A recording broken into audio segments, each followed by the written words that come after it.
E aí, pessoal? Bom, hoje a gente está encerrando a primeira unidade, viu? Semana que vem a gente volta a conversar, mas já sobre a segunda. Então, acho que está na hora de fazer uma cobrança. Cadê as minhas atividades que eu passei? Gente, eu quase não recebi a atividade do segundo ano. Falta fazer a do primeiro vídeo, do segundo vídeo. Vale nota. Já passei meu endereço de e-mail. Vocês.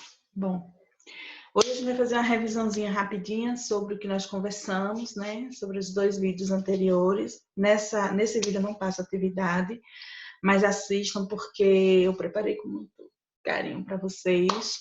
Nós vamos conversar um pouquinho sobre o realismo, o impressionismo e o pós-impressionismo, mais basicamente sobre Van Gogh. Bom, vou botar aqui as imagenzinhas que a Pro já separou para vocês. E vocês vão amar porque vocês são gente boa. Gente, o realismo, como conversamos na aula anterior, foi um movimento cultural, né? Assim, de arte, iniciado no finalzinho do século XIX, e ele vinha contrapor ao idealismo do romantismo, né? O marco inicial foi a publicação do romance Madame Bovary, de Gustave Flaubert, né, que conta a história que impacta a sociedade naquela época, porque ele retrata o adultério de Emma Bovary, que é uma senhora da alta sociedade.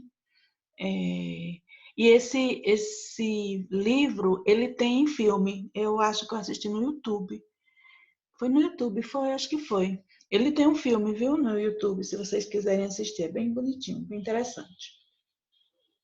Bom, o objetivo do realismo, então, é representar a realidade de fato, né, vivida pela sociedade. Não aquele idealismo, aquele sonho do romantismo. Então, para isso, faz críticas a temas sociais que não condizem com as verdades daquela época. Né? Aquela mulher maravilhosa sendo bem tratada pelo maridinho, ou sendo aquela pessoa inalcançável, não é? Sublime, aquela mulher quase uma santa, não existia. Então eles passaram a criticar é, esses temas, né? Essa temática. Os artistas então evitavam retratar obras que tivessem forte teor sentimental com idealização do amor ou da pessoa amada.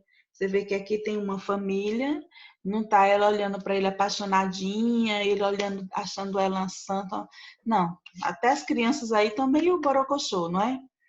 Uma realidade assim, a criança pequenininha com uma colher na mão, no romantismo não se trataria, não se retrataria uma imagem dessa, né? Não seria digna de ser imortalizada através de uma tela, né? É uma cena corriqueira. O romantismo não retrataria um quadro assim.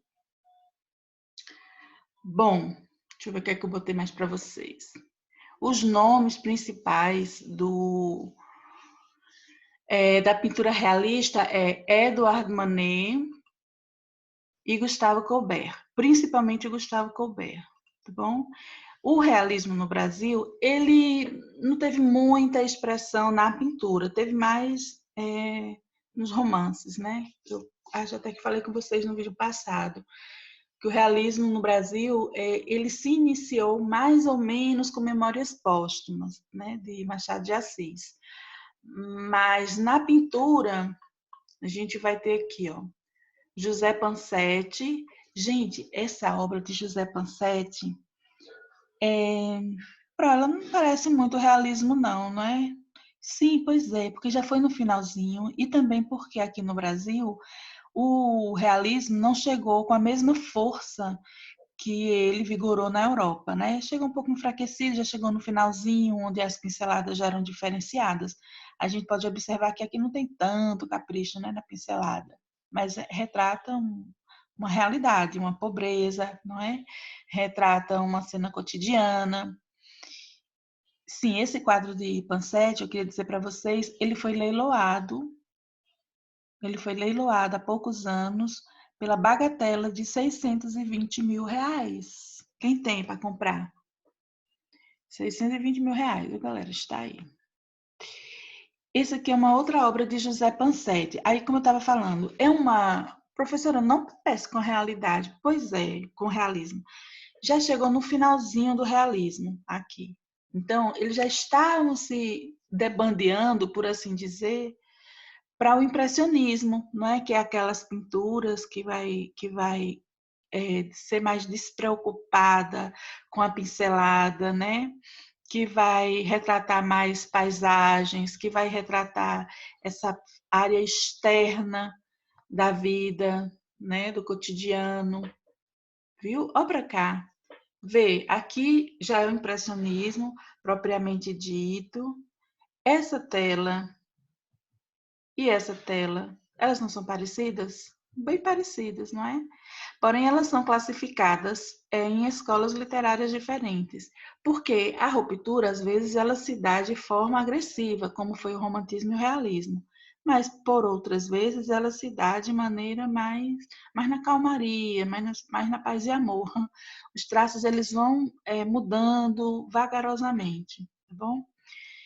Assim foi, então, do realismo para o impressionismo no Brasil, tá bom? Lá fora, não, lá fora, na Europa, a mudança do realismo para o impressionismo foi bagaceira, foi muito pauleira. Então, aqui nós temos ainda uma imagem de uma obra classificada como realismo no Brasil, e aqui nós temos uma obra classificada como impressionismo, mas essa aqui é de Monet, essa aqui é da Europa. Eu até queria conversar com vocês, gente, sobre Claude Monet, que eu pedi para vocês fazerem uma biografia dele, para vocês não confundirem Claude Monet, que é aqui ó, do impressionismo, com Eduardo Monet, que é do realismo, tá bom? Então, Eduardo Monet é do realismo e Claude Monet é do impressionismo, tá bom? São nomes parecidos, mas obviamente pessoas diferentes. Eu repeti essa tela porque já falei para vocês que sou apaixonada por ela, né? Sei lá, me lembra alguma coisa, sei lá, parece que já tive aí. Ai, Senhor. Sim, gente, eu coloquei o nome dele ali e saiu da tela. Vamos voltar aqui sobre os artistas que compõem o impressionismo. Eles vieram assim com tudo mesmo para quebrar o realismo, né? Era para impactar mesmo a obra deles. Beleza. Depois deles, esse tipo de pintura, ela motivou alguns outros artistas, porém, eles também queriam ter a sua assinatura, né? Eles também queriam fazer uma pintura diferenciada. Então, para essa galera aí, para esse pessoal, a gente dá o nome de pós-impressionismo, né? Eram artistas, vou botar logo a próxima imagem que vocês vão entender. Aqui, ó. Aí é uma obra de Van Gogh. Van Gogh era pós-impressionista, né? Os artistas que compõem o pós-impressionismo, eles buscavam novos estilos de pintura. Mas como vocês podem ver, minha gente, eles não deixaram de lado completamente a forma de fazer dos impressionistas, não é? O modus operandi, como se diz. Olha, não tem tanta diferença dessa pintura para essa, como a gente vê dessa pintura para essa pintura, não é? É muito mais chocante. Então, a passagem do impressionismo para o pós-impressionismo, onde Van Gogh é um dos principais representantes, ela foi suave. Não teve briga, não teve muitas críticas, porque realmente não houve tanta mudança. E, inclusive, o fato de não ter tido tanta mudança, o pós-impressionismo não se firmou como uma escola literária, né? Ela não teve sua própria identidade, ela não teve sua marca diferenciada. E por isso ela durou apenas mais ou menos 20 anos, né? pouquinho. Mas mesmo assim o movimento deixou o seu legado, né? Consolidou importantes nomes, como Van Gogh, por exemplo. Gente, vamos falar um pouco sobre Van Gogh. Sou apaixonada também por Van Gogh. Ai, desculpa. Van Gogh, ele era o mais velho de 4 irmãos, de 5 irmãos, né? Eram 5 filhos. Ele era o mais velho de todos. Ele era muito apegado ao segundo filho, né? Ao irmão depois dele, né? Chamava Theo Van Gogh. O nome de Van Gogh é Vincent Van Gogh. Ele nunca teve sorte no amor, Van Gogh, viu, gente? Ele foi um homem que viveu solitário. O nome dessa tela que a gente está vendo é Noite Estrelada sobre o Rio Ródano. Bom, ele era holandês. Ele foi um homem perturbado, ele teve problemas mentais, sabe? Ele foi um homem muito angustiado, ele nunca foi um homem assim feliz, um homem de risadas. Ele pouco pôde se sustentar, quem o sustentava era Theo, esse irmão dele mais novo, justamente porque ele tinha esse problema, né? Ele tinha acessos de loucura, e num desses acessos ele cortou a própria orelha dele, sabia? Houve uma época assim que ele ficou muito isolado, e nessa época ele só fazia retratos dele próprio. Ele disse que era um período de autoconhecimento. Então ele fazia só. Ele tem cerca de 40 autorretratos. Bom, quando ele cortou a orelha, ele se internou voluntariamente no sanatório. E quem cuidou dele foi um médico chamado Dr. Gachet, Dr. Gachet, que é esse aí que ele fez o retrato e presenteou, né? Deu de presente para Dr. Gachet. Dr. Gachet recebeu um homem educado, mas não gostou do quadro. Aí botou lá no depósito, na casa dele, e a mãe dele um dia pegou o quadro. Oh, meu Deus! Oh, Senhor! A mãe dele um dia pegou o quadro e tapou um buraco no galinheiro. Minha gente, o quadro de Van Gogh. Ai, meu Deus, eu me recompor. Tapou um buraco no galinheiro. Oh, velho doida.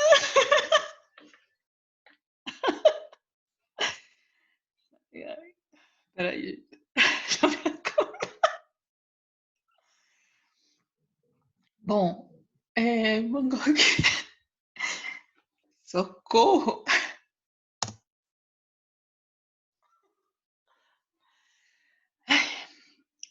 Depois de, depois de um tempo.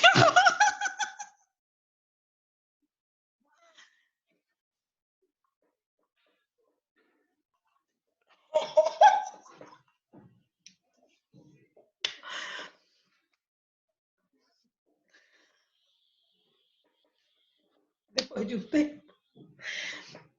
Ai, Senhor. Ai.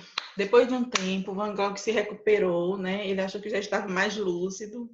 Voltou a pintar, saiu do sanatório, voltou a pintar, tentou retomar a vida dele. Essa é uma foto que ele fez ainda quando ele estava dentro do sanatório, quando ele ainda estava internado. Ele disse que aqui era a noite que ele via e a forma como ele via da janela do quarto dele lá no sanatório, né? E essa, inclusive, é uma característica do novo Van Gogh, que dizem que quando ele saiu, ele ficou muito tempo internado e ele fazia um quadro por dia, quando ele estava internado. E aí, ele fazia um quadro por dia. Então, nesse período, ele mudou o jeito dele pintar, sabe? Ele começou a fazer essas figuras assim arredondadas, que diz que não se encontra nos quadros anteriores a ele ir para o sanatório. Ele pintou um dos quartos pelo qual ele passou, não no sanatório, um quarto aí de pensão. Ele viveu muito tempo de pensão em pensão, né? E há todo um estudo sobre esse quarto, né, que tem toda a relação com a mente dele, né, as coisas fora de ordem, desorganizadas, meio que flutuando, os quadros meio que fora da parede.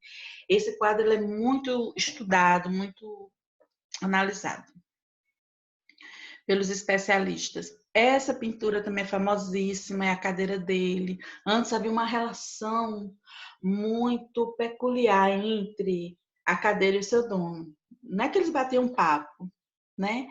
Mas é que a relação, assim, não sente aí que essa cadeira é de fulano, sabe? E aí ele pintou a cadeira dele, mostrando como a cadeira dele era uma cadeira simples, era uma cadeira, né? Assim, também há um estudo muito grande sobre essa pintura, a cadeira, que inclusive aparece, deixa eu ver se eu volto, aparece aqui, tá vendo na do quarto? Ele fez ela, né, no cenário do quarto e fez ela uma pintura exclusiva para ela. Aqui em cima é o cachimbo que ele usava. Bom, gente, a Van Gogh, ele se depois que ele saiu, ele tentou retomar a vida dele, pintou outros quadros, mas ele só conseguiu pintar um quadro, que foi esse primeiro que eu botei aqui dele. Ó. Foi o único quadro que ele conseguiu vender em vida. Cadê? Que besteira, gente. Ai, Senhor.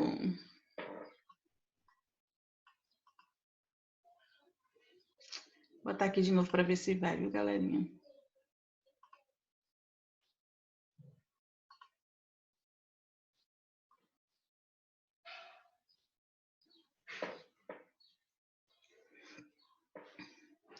Internet, né, gente? Todo mundo em casa, todo mundo usando ao mesmo tempo. É celular, é televisão, é não sei o que lá. Bom, enfim, Van Gogh, eu vou voltar aqui para mim, tá bom? Vocês que lutem, vão ficar aí me olhando agora. Van Gogh tentou retomar a vida dele, ele não conseguiu, ele ainda produziu muito, mas ele não vendia as obras dele, as pessoas não gostavam, não entendiam, ele só conseguiu vender um quadro, que foi o primeiro que eu botei aí quando eu falei dele. Chama, como é o nome do quadro dele? Vinhedos Vermelhos. É. Bom, foi o quadro que ele vendeu em vida. Ele muito angustiado, muito perturbado, né? Ele não suportou, pegou o revólver, ele morava numa pensão, pegou o revólver do cara da pensão escondido e atirou contra o próprio peito. Contra o próprio peito. E ele não morreu na hora. Ele não estava na pensão quando ele se matou e contam que ele levantou a blusa para atirar no peito, porque a blusa não estava furada, né? A história conta. Ele levantou a blusa, deu um tiro no peito, ele estava no parque, estava caçando, longe, né, da pensão. Foi lá se matar. Só que ele não conseguiu, aí ele voltou para a pensão com um tiro no peito, voltou para a pensão e morreu 2 dias depois.